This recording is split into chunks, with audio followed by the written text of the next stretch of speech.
Learning objectives.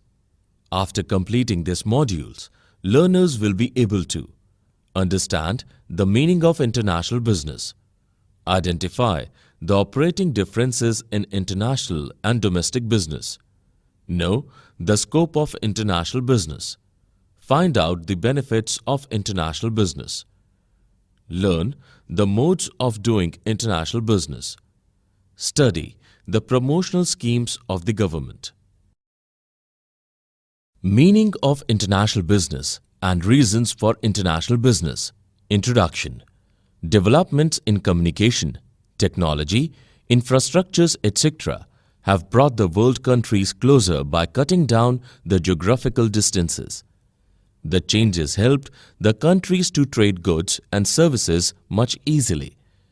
This is further aided by World Trade Organization (WTO) and the reforms undertaken by the countries to ease restrictive trade policies.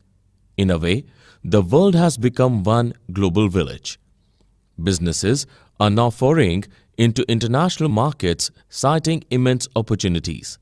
India too is increasing its foreign trade and Indian companies are investing in international businesses. Meaning of international business. The production of goods and services and their trade within the boundaries of a nation is known as domestic business or national business. It is also known as home trade or internal trade. If the same activities are undertaken outside the boundaries of a nation, then it is known as international business. It is not just restricted to import and export of goods. It also involves setting up companies outside a country and manufacturing goods or providing services to foreign customers.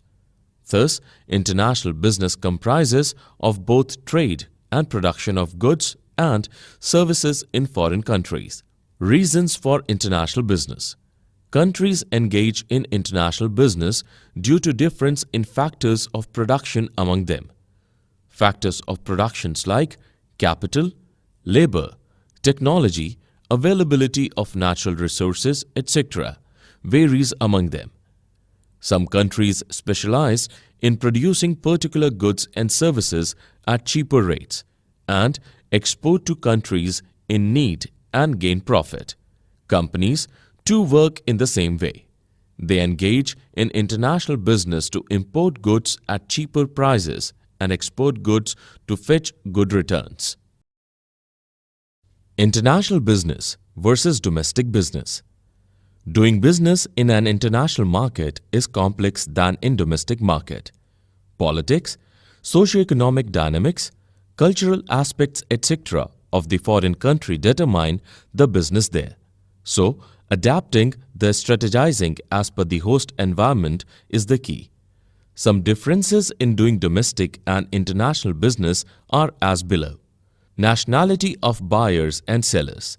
It is easy to do business deals if the buyers and sellers are of same nationality. In international markets, the differences in languages, customs, attitudes, business practices, and goals make it difficult to do business. Nationality of other stakeholders. The nationality of a company's stakeholders, such as employees, suppliers, customers, etc., differs in an international business environment. It complexes the decision-making process. Firms have to take care of the values and aspirations of these stakeholders. Mobility of factors of production. Factors of production like labor and capital have restricted mobility in international business. This may be due to legal restrictions, environment, socio-cultural settings, and economic and cultural conditions of the foreign country. Customer heterogeneity across markets. Customers in international markets are diverse due to their socio-cultural backgrounds. For companies, this complicates their product designing task and customer strategies. In domestic markets, such diversity is less and can be worked upon easily. Differences in business systems and practices. These vary from country to country due to their socio-economic conditions and historical coincidences of the countries. Thus, firms have to adapt their business process to the conditions of the international markets. Political system and risks. It is easy for business persons to understand their domestic political system and risks. Scope of international business.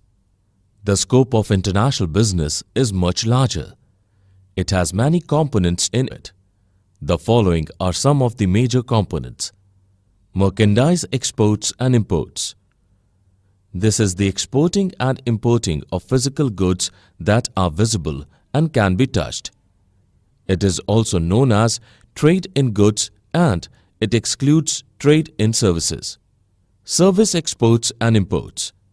This involves services such as transportation, tourism, entertainment, boarding and lodging, communication, banking, insurance, etc., being traded in international markets. Licensing and franchising. International business can be done by licensing and franchising of trademarks, patents, or copyrights for money. Best examples are companies like Pepsi, Coca-Cola, and McDonald's. Foreign investments. When a company or an individual invests funds in foreign country for financial returns, then it is known as foreign investment. It is done in two types, direct or portfolio. Direct foreign investment. It is investing directly in plants and machinery in a foreign country to produce goods and market them. Through direct investment or FDI, the investor can have a controlling hand in the foreign company. The investment can be done through a joint venture or PPP or by setting up a wholly owned subsidiary. Portfolio investment. This is investing in a company by buying the shares of the company.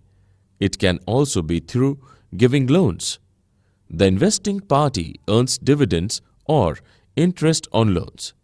Under this, there is no involvement in the operations of the business. It is a mode simply to earn income by investing in a foreign company. Benefits of international business. There are several benefits for nations and business firms in undertaking international business. These benefits led to the expansion of international trade and investments, leading to globalization.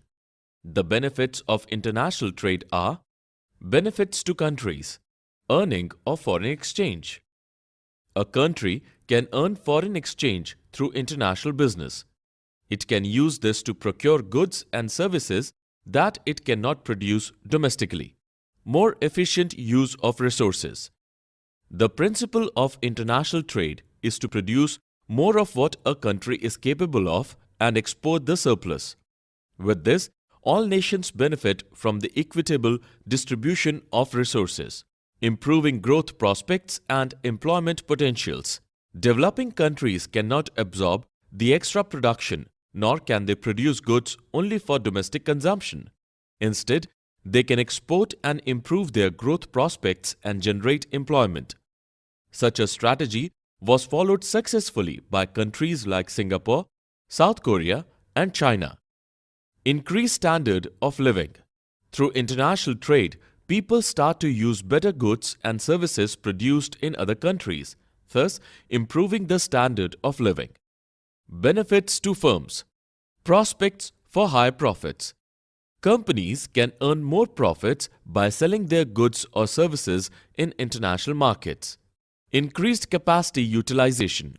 Excess production capacities of firms can be utilized by gaining international orders. It helps firms to achieve economies of scale, lower production costs, and earn more profits. Prospects for growth. Demand for a product may get saturated in a domestic market. In such a scenario, firms can raise their growth prospects by selling in foreign markets. Way out to intense competition in domestic market. For a company, intense domestic competition blunts its profitability. It can raise its growth and profitability by engaging in international trade. Improved business vision. International business becomes a vision if the company wants growth, competitiveness, diversification, and gaining strategic advantages. Modes of entry into international business Part 1. There are many ways to enter into international business. They are as below. Exporting and importing. It is selling and buying of goods from abroad. It is done in two ways. Direct way. A company is directly involved in export and import activities. Indirect way. A middleman or entity is involved. Advantages. Easiest way to enter international business. Needs less involvement of time and money. Risk on investment is less. Limitations. It involves additional costs on packaging, transportation, insurance, custom duty, etc. Import restrictions of countries hamper export potential.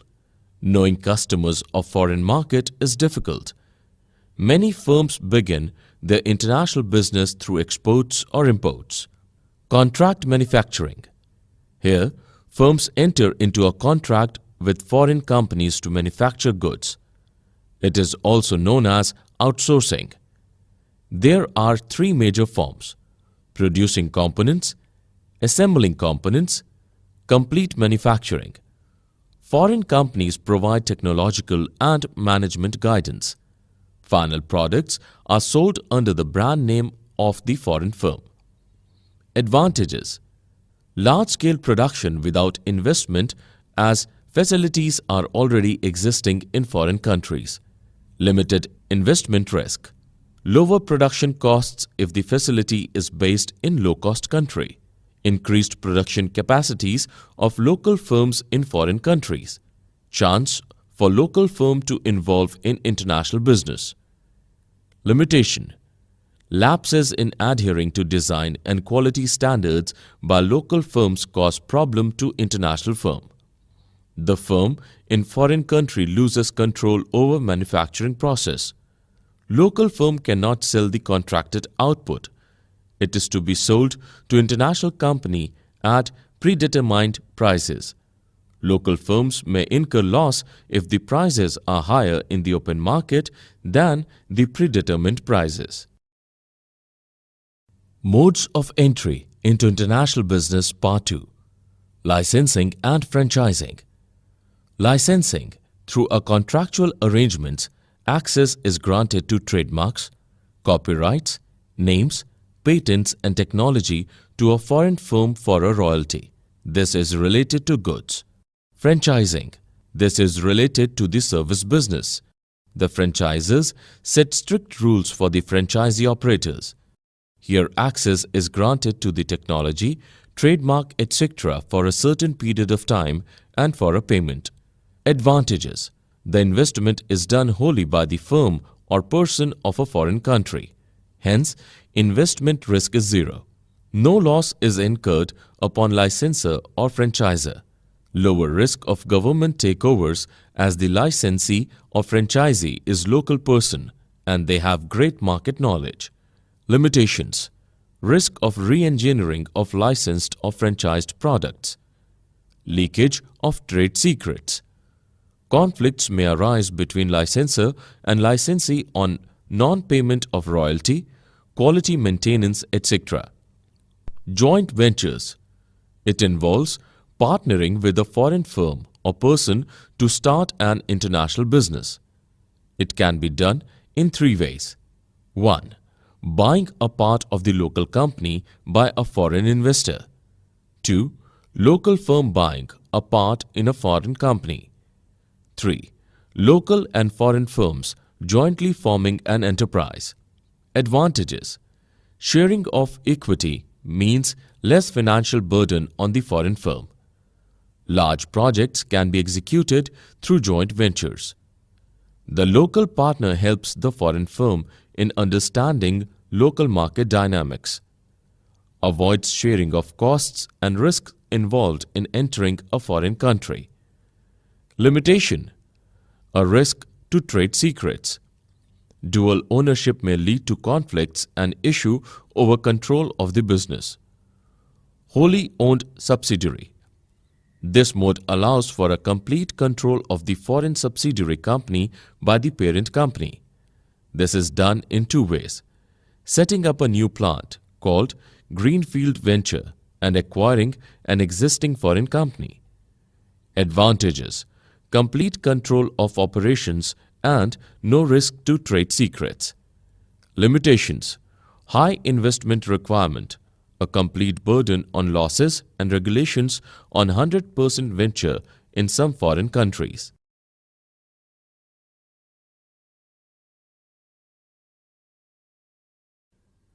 Export-import procedures and documentation Part 1.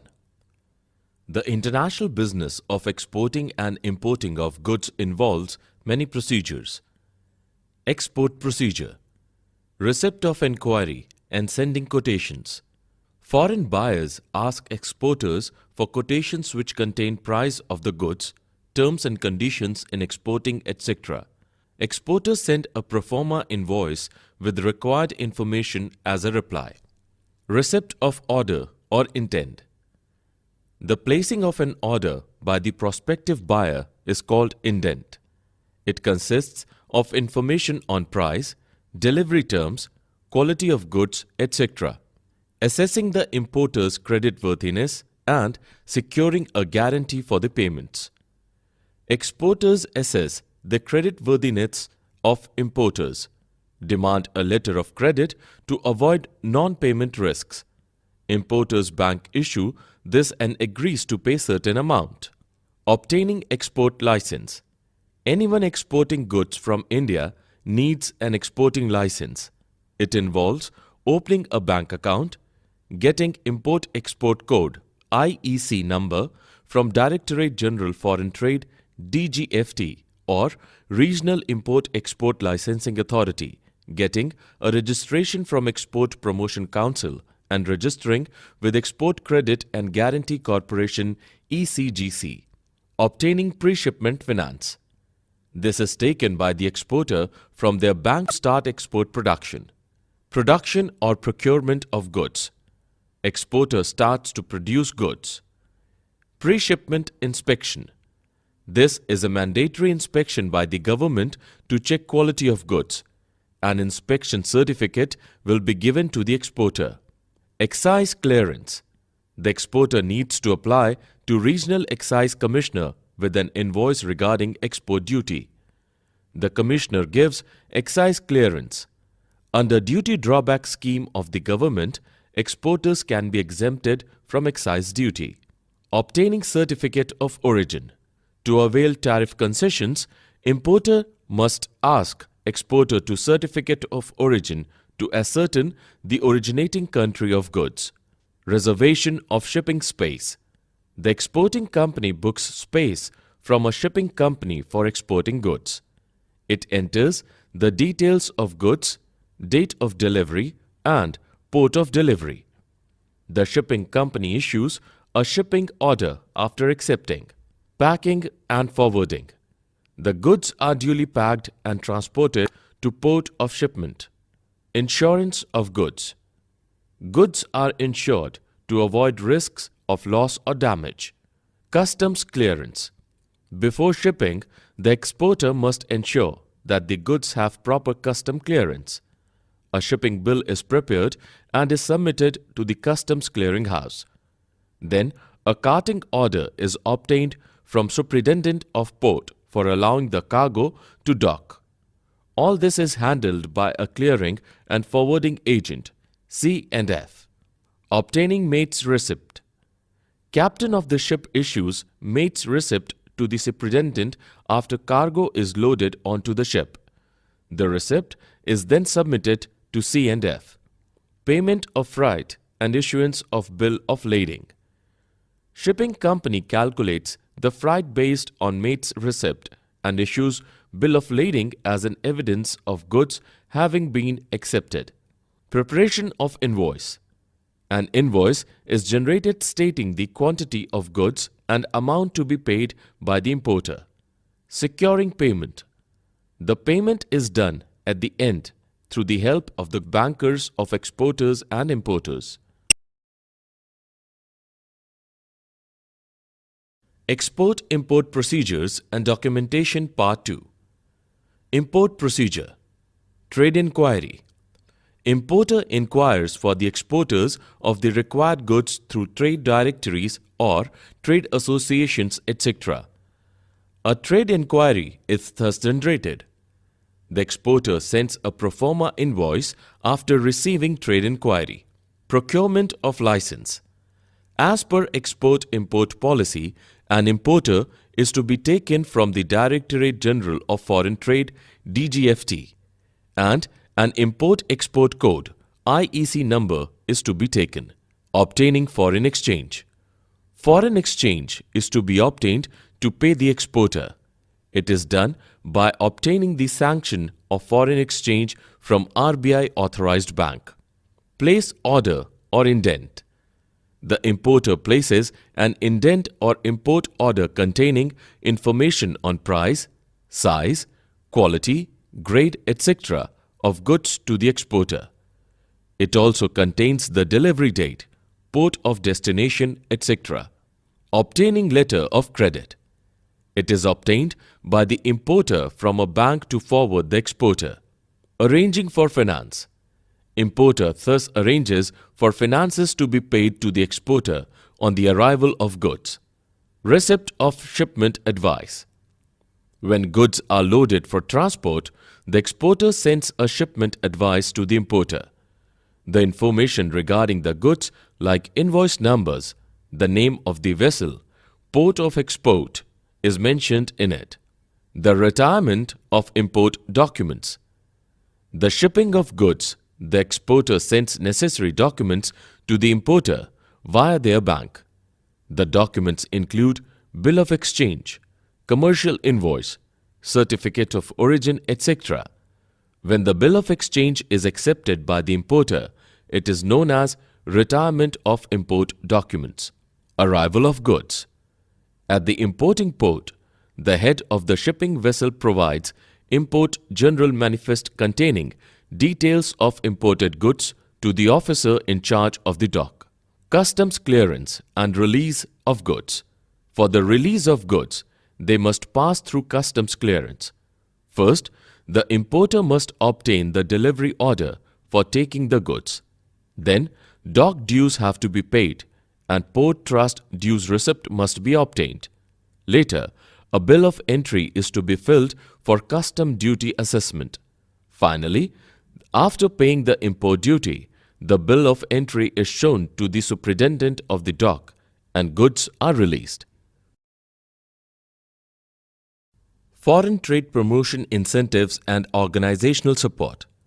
Foreign trade promotion measures and schemes. Companies can avail benefits through various trade promotion schemes of the government. They are as follows. Duty Drawback Scheme.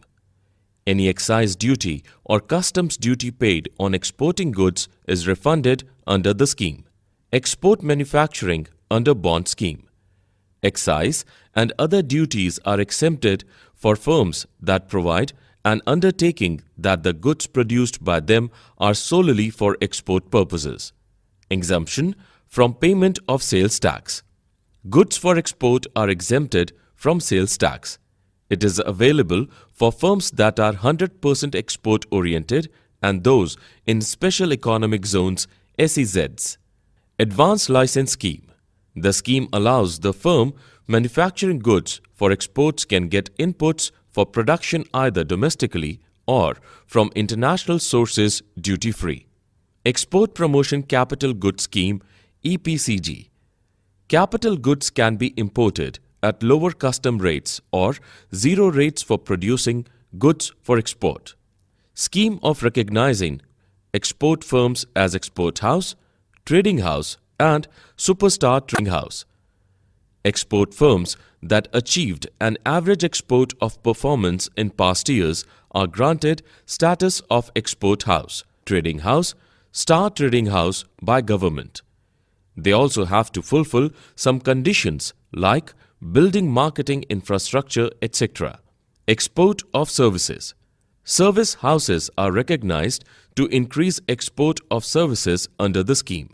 Export finance. The scheme offers finance for various needs of exporters. Export processing zones (EPZs).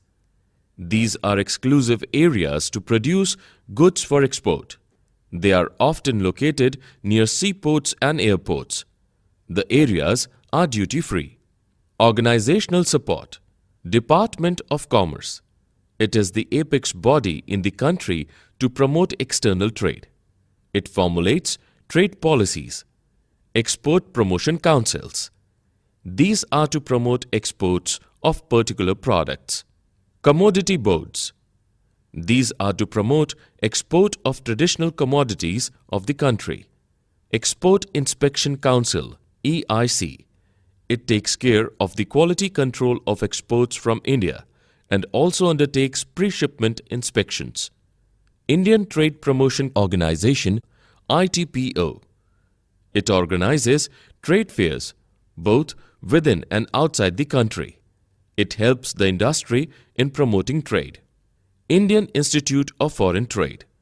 Its objective is to professionalize the foreign trade management of the country. Indian Institute of Packaging (IIP). It helps the industry with research-oriented packaging material.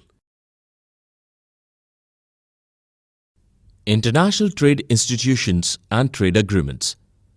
After the World Wars, for reconstruction and development, the world nations established various institutions for promoting international trade and financing for reconstruction. World Bank. It began as an international bank for reconstruction and development, IBRD. It is to aid the war-affected countries in their reconstruction process. From 1950s, the World Bank started helping underdeveloped nations. In 1960, it has set up International Development Association (IDA) for providing loans at concessional rates. International Monetary Fund (IMF). It was set up for building a system for adjusting exchange rates. Its main objectives are: 1.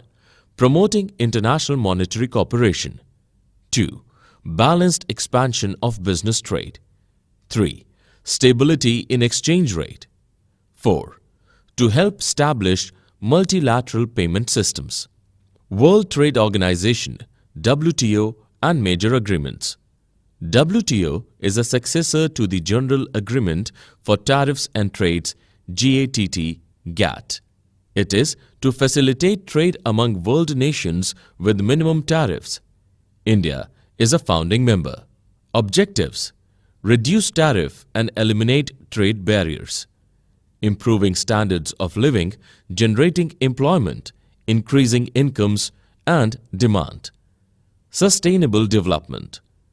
To set up a viable and long-lasting trading system. Functions: mitigating trade-related grievances. Code of conduct in international trade. Dispute settlement. Making members adhere to rules and regulations. Periodically assessing the agreements and declarations. Benefits: promotes international trade. Settles disputes. Improves living standards through free trade. Fastened economic growth. Helps developing countries grow. Summary. Let us summarize what we have learnt. International business is the production of goods and services, and their trade within the boundaries of a nation is known as domestic business or national business. Doing business in an international market is complex than in domestic market. Politics, socio-economic dynamics, cultural aspects, etc. of the foreign country determine the business there. So, adapting and strategizing as per the host environment is the key. The many components of international business include merchandise exports and imports, service exports and imports, licensing and franchising, foreign investments. Benefits of international business to countries: 1. Earning of foreign exchange. 2. more efficient use of resources. 3. Improving growth prospects and employment potentials. 4. Increased standard of living. 2 firms. 1. Prospects for higher profits. 2. Increased capacity utilization. 3. Prospects for growth. 4. Way out to intense competition in domestic market. 5. Improved business vision.